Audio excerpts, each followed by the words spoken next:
we found a viewer and supporter up at Sundance Mountain.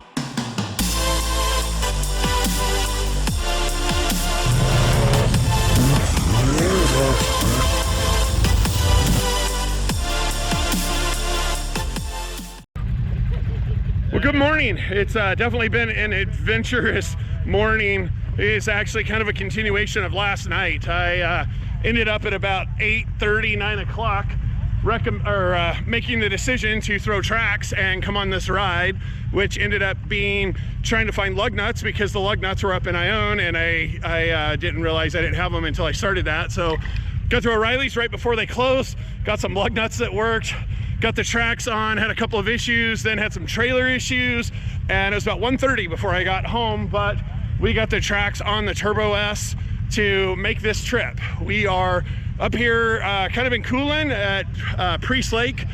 I think we're gonna go up to Sundance Mountain. That's real similar to the Schweitzer trip we did when we went to Sundance and then Schweitzer.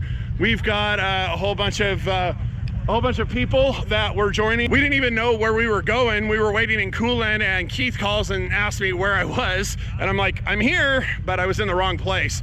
Evidently you go about 2.5 miles down, and I can't remember right when the Kavanaugh Bay Road goes to the left. You basically, there's a three-way Y, and you go in the middle, and that's this road where everybody parks. So we are gonna be heading out. I actually have no idea. I think we'll probably head out around and hop in the mountain.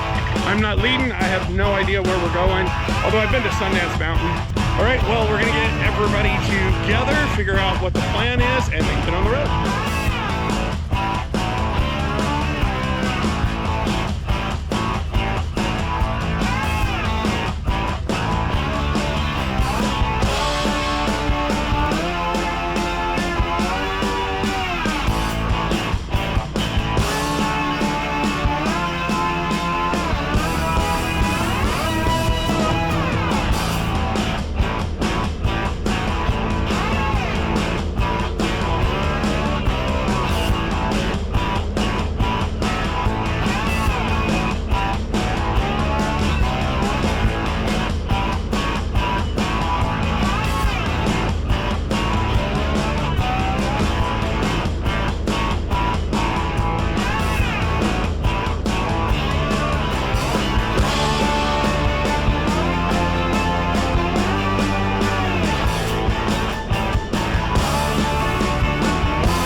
Well, we came up that first segment. That's a really a good ride up there. It's you gain a lot of elevation, so it's a good workout for the rigs on tracks. We're not doing too bad. It looked like the belt temp was in the 130s, 140s, which is probably a little higher than when on wheels, but I don't have the blowhole on because it died, so it'd be real interesting to see if there's any difference between the blowhole and not blowhole, if it would have made a difference on this kind of crawling. Just taking a quick stop here, check everything out. It's always a good thing to, especially with tracks, really keep an eye on your tracks. Every time you stop, take a quick peek, make sure everything's good, and then we're gonna continue on up to Sundance.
right, well, we made it up to Sundance Mountain. I don't know if you can see, this is the lookout. If you're not familiar with this area, go back and check our video we did in the fall when we did Coolin to Sundance to Schweitzer.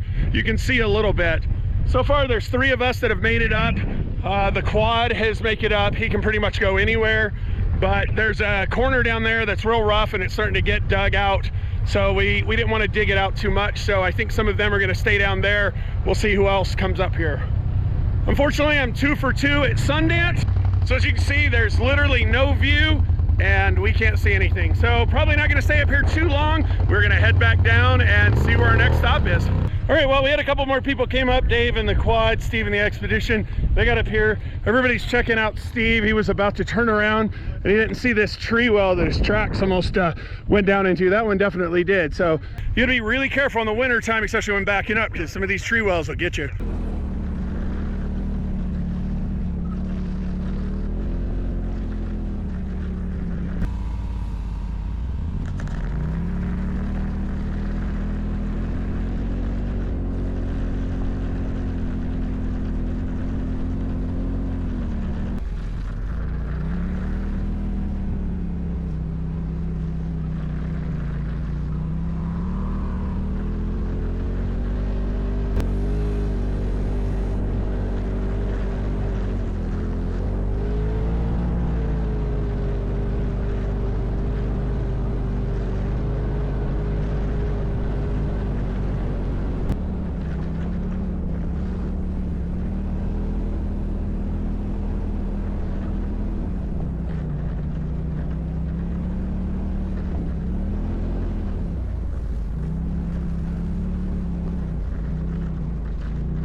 Well, normally I'm leading these adventures.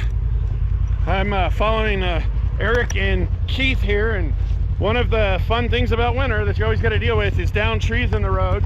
And I got to tell you, Keith, I appreciate you leading, because normally that's me that has to do that. It's like a pretty good little tree there.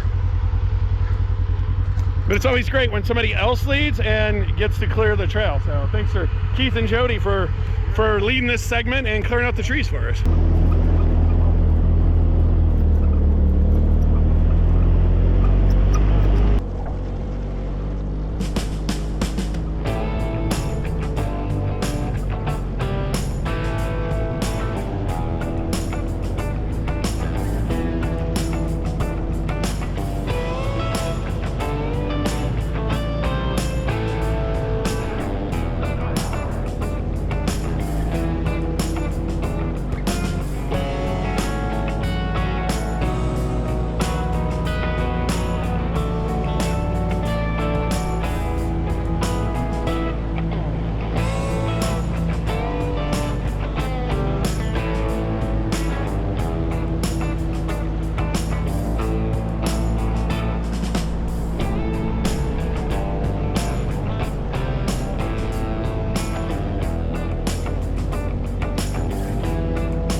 Well, a quick stop. We haven't gotten a lot of clear views today, but look at this one. That is gorgeous.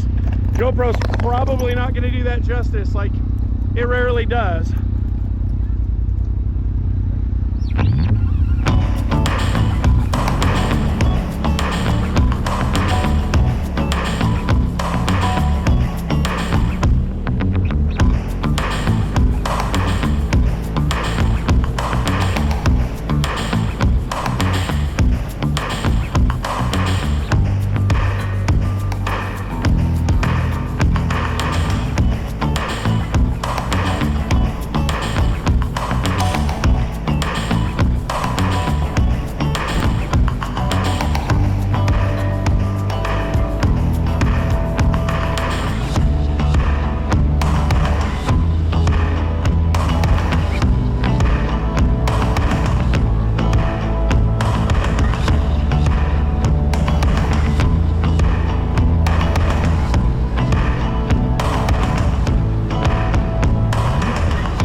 right, we're here at Camels Prairie warming hut. I didn't know the name of it. I had to go ask. It's a pretty cool little warming hut in there. I was just in there checking it out. So we made it here. This is where we're gonna have lunch. It's actually about 2 o'clock, so we're gonna have a late lunch. But man, there were some gorgeous views coming up that ridge. Hope you enjoyed those. So we're gonna grab some food, grab something to drink, and relax a bit here, and then probably heading back, because I'm down to 2 bars, about 23%. I know I have a few gallons after empty on the overlanding. It said low fuel for quite a ways before we got into low, but it survived. So hopefully, if not, there's somebody I can buy some fuel from, because there's certainly no gas stations around here. Well, we had a good time here at the warming hut, got some food, got to socialize and hang out. We're gonna get on the road now. We are heading back down.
All right, well, I haven't seen a view this good in quite a while. We were up there and we came around this corner, and this is just a magnificent place. Down there kind of playing out in the field. Keith's trying to get up here. I don't know, he's over here. But man, how beautiful is this? This is pretty amazing. We are above the clouds. And this is a killer place.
Well, this is one of the scenarios that you get into when you're playing in kind of the deep stuff.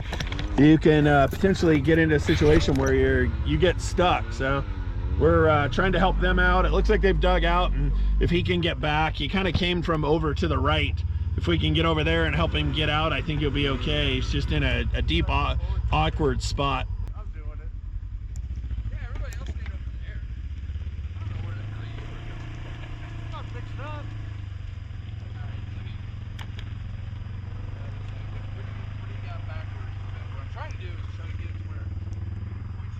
All right, well, we got them out and you know, got some comms set up. One of the things I wanted to point out is, I don't know if you can see the moon, but man, the moon's coming up right up there, and that's just gorgeous. the sun's setting over there around the corner, and that's just gorgeous. So nothing but beautiful views here at Priest Lake. I had to get some fuel because I'm flashing low fuel. Didn't necessarily mean I was going to be out, but you know, I might as well grab a gallon from Frank because I appreciate that, and hopefully we can get down. But we're down. We're going to go down. I guess this is a shortcut to get down. I've never been here, but this was a killer spot, and I named it Heaven as a waypoint because that's pretty much what it looks like here.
All right, well, we are back at the truck. We've got to get the Turbo S loaded. It's kind of a challenging thing because the Turbo S is 72, 73 inches wide, and with the tracks, it puts it at about 83. This trailer is 81 on the inside. So what I did last night to get it loaded was I jacked up the front and strapped each of them to be able to get it on there. And the front was actually able to get to about 77, but the rear, I think I might have some bent trailing arms. The rears kind of bow out, and they were literally right at 81. So it was a little bit of a challenge. So I appreciate Brad riding with me today and helping me get this thing loaded, because it was definitely a bear by myself last night. I hope you enjoyed this. I certainly did. This is the first time I've been track riding here in the Priest Lake area, and man, there was some magnificent views, and I appreciate Eric and Keith and everybody who sent the invite out for this. I wasn't going to, and at last minute I decided to go ahead and go for it, and it was certainly a great choice. Hope you like this video. If you do, like and subscribe, and we'll see you next time.